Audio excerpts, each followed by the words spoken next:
Neat ಪ್ರಶ್ನೆ ಪತ್ರಿಕೆ ಸೋರಿಕೆ ಏನಿದೆಯಲ್ಲ ಅದನ್ನು ಖಂಡಿಸಿ ಕಾಂಗ್ರೆಸ್ನಿಂದ ಪ್ರತಿಭಟನೆ ಮಾಡೋದಕ್ಕೆ ಏನು ದೆಹಲಿಯಲ್ಲಿ ಸಿದ್ಧತೆ ಮಾಡ್ಕೊಂಡಿತ್ತು, ಪ್ರತಿಭಟನೆ ಕೂಡ ಆಯಿತು. ಈಗ ಅದಕ್ಕೆ ಸಂಬಂಧಪಟ್ಟ ಹಾಗೆ ಏನಿದೆ, ಬಿ ಕೆ ಹರಿಪ್ರಸಾದ್ ಅವರು ಹೇಳಿಕೆಯನ್ನು ಕೊಟ್ಟಿದ್ದಾರೆ. ನೀಟ್ ಪ್ರಶ್ನೆ ಪತ್ರಿಕೆ ಖಂಡಿಸಿ ಕಾಂಗ್ರೆಸ್ನಿಂದ ಪ್ರತಿಭಟನೆ, ವಿದ್ಯಾರ್ಥಿಗಳ ಮೇಲಿನ ಲಾಠಿ ಚಾರ್ಜ್ ಖಂಡಿಸಿ ಪ್ರತಿಭಟನೆಯನ್ನು ಮಾಡಿದ್ದಾರೆ. ನವದೆಹಲಿಯಲ್ಲಿ ಕೆಪಿಸಿಸಿ ಅಧ್ಯಕ್ಷ ಬಿ ಕೆ ಹರಿಪ್ರಸಾದ್ ಅವರು ಹೇಳಿಕೆಯನ್ನು ಕೊಟ್ಟಿರ್ತಕ್ಕಂಥದ್ದು. ವಿದ್ಯಾರ್ಥಿಗಳ ಮೇಲಿನ ಲಾಠಿ ಚಾರ್ಜ್ ಖಂಡಿಸಬೇಕಿದೆ ಆ ಘಟನೆಯನ್ನ ಅಂತ ಹೇಳಿ. ರಾಹುಲ್ ಗಾಂಧಿ, ಪ್ರಿಯಾಂಕಾ ವಾದ್ರಾ ಬಂಧನ ದೇಶದ ಧ್ವನಿಯನ್ನ ಹತ್ತಿಕ್ಕುವ ಕೆಲಸ ಆಗ್ತಾ ಇದೆ. ಬಂಧನದ ವೇಳೆ ರಾಹುಲ್ ಕೆಪಿಸಿ ಏನಿದೆ ಕೆ.ಸಿ. ವೇಣುಗೋಪಾಲ್ ಅವರಿದ್ದಾರೆ, ಅವ್ರಿಗೆ ಗಾಯಗಳಾಗಿದ್ದಾವೆ. ಪ್ರಜಾಪ್ರಭುತ್ವ ಹತ್ತಿಕ್ಕಲು ಮುಂದಾಗ್ತಾ ಇದೆ ಕೇಂದ್ರ ಸರ್ಕಾರ. ಮೋದಿ ಸರ್ಕಾರದಿಂದ ವಿರೋಧ ಪಕ್ಷದ ಧ್ವನಿ ಅಡಗಿಸಲು ಪ್ರಯತ್ನ ಆಗ್ತಾ ಇದೆ ಅಂತ ಹೇಳಿ ಕಾಂಗ್ರೆಸ್ ಪ್ರತಿಭಟನೆ ವೇಳೆ ಪೊಲೀಸರಿಂದ ದೌರ್ಜನ್ಯ ಕೂಡ ಆಗಿದೆ. ಸೊ ಅದಕ್ಕೆ ಸಂಬಂಧಪಟ್ಟ ಹಾಗೆ ನವದೆಹಲಿಯಲ್ಲಿ ಕೆಪಿಸಿಸಿ ಅಧ್ಯಕ್ಷ ಬಿ ಕೆ ಹರಿಪ್ರಸಾದ್ ಅವರು ಹೇಳಿಕೆಯನ್ನು ಕೊಟ್ಟಿರ್ತಕ್ಕಂಥದ್ದು. ವೀಕ್ಷಕರೇ, ನೀಟ್ ಪ್ರಶ್ನೆ ಪತ್ರಿಕೆ ಸೋರಿಕೆ ಖಂಡಿಸಿ ಕಾಂಗ್ರೆಸ್ನಿಂದ ನಿನ್ನೆ ಪ್ರತಿಭಟನೆ ಆಯಿತು. ಬಹಳ ದೊಡ್ಡ ಮಟ್ಟಕ್ಕಾಯಿತು. ರಾಹುಲ್ ಗಾಂಧಿ ಅವರೇ ಫೀಲ್ಡಿಗೆ ಇಳಿದು ಬಿಟ್ಟಿದ್ರು. ವಿದ್ಯಾರ್ಥಿಗಳ ಮೇಲೆ ಲಾಠಿ ಚಾರ್ಜ್ ಆಯಿತು ಮೊನ್ನೆ. ಅದನ್ನು ಖಂಡಿಸಿ ಕಾಂಗ್ರೆಸ್ನಿಂದ ಪ್ರತಿಭಟನೆ ಆಯಿತು. ರಾಹುಲ್ ಗಾಂಧಿ ಇದ್ದರು, ಅನೇಕ ರಾಜ್ಯದ ಮುಖ್ಯಮಂತ್ರಿ ಕೂಡ ಇದ್ದರು, ಕರ್ನಾಟಕದ ಮುಖ್ಯಮಂತ್ರಿ ಡಿ ಕೆ ಶಿವಕುಮಾರ್ ಕೂಡ ಅದರಲ್ಲಿ ಭಾಗಿಯಾಗಿದ್ದರು. ಕೆಪಿಸಿಸಿ ಅಧ್ಯಕ್ಷ ಬಿ ಕೆ ಹರಿಪ್ರಸಾದ್ ಕೂಡ ಆ ಪ್ರತಿಭಟನೆಯಲ್ಲಿ ಭಾಗಿಯಾಗಿದ್ದರು. ಸೊ ಆ ಒಂದು ಪ್ರತಿಭಟನೆಯಲ್ಲಿ ರಾಹುಲ್ ಗಾಂಧಿ ಅವರಿಗೂ, ಪ್ರಿಯಾಂಕಾ ಗಾಂಧಿ ಅವರಿಗೂ, ಕೆ.ಸಿ. ವೇಣುಗೋಪಾಲ್ ಅವರಿಗೂ ಗಾಯಗಳಾಗಿದ್ದಾವೆ.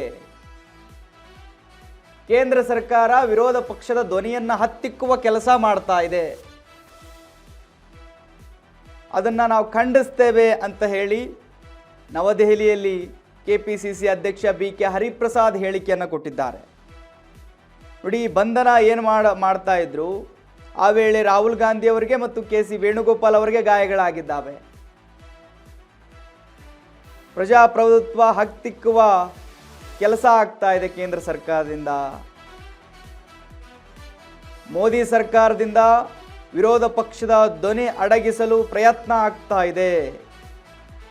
ಇದು ಪ್ರಜಾಪ್ರಭುತ್ವದಲ್ಲಿ ಏನು ಅವಕಾಶಗಳಿದಾವೋ ಅವೆಲ್ಲವನ್ನ ಹತ್ತಿಕ್ಕುವ ಕೆಲಸ ಆಗ್ತಾ ಇದೆ ಅಂಥೇಳಿ ಬಿ ಕೆ ಹರಿಪ್ರಸಾದ್ ಅವರು ಹೇಳಿರ್ತಕ್ಕಂಥದ್ದು.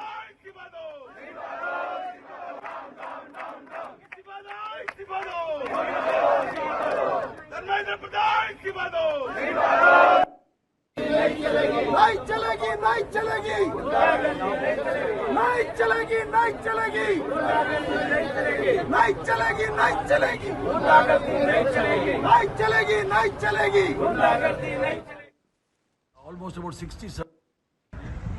Today, barbaric attack on my leader and leader of opposition in Lok Sabha, Rahul Gandhi ji, is condemnable, and Mr. Narendra Modi and Amit Shah cannot suppress the voice of the people. Rahul Gandhi represents the opposition parties in the Lok Sabha. He had gone to the hospital to inquire about the conditions of the students who were beaten up yesterday. For no reason, the police have resorted to lathi charge and they have tear gassed the crowd. And some almost about 60-70 students were injured in this clash.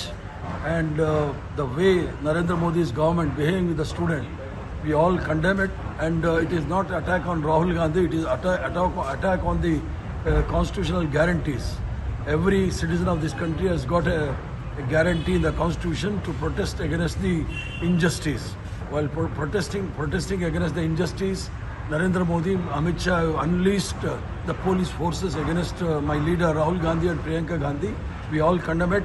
And I also appeal to the Congress workers in Bangalore and other places to protest against this.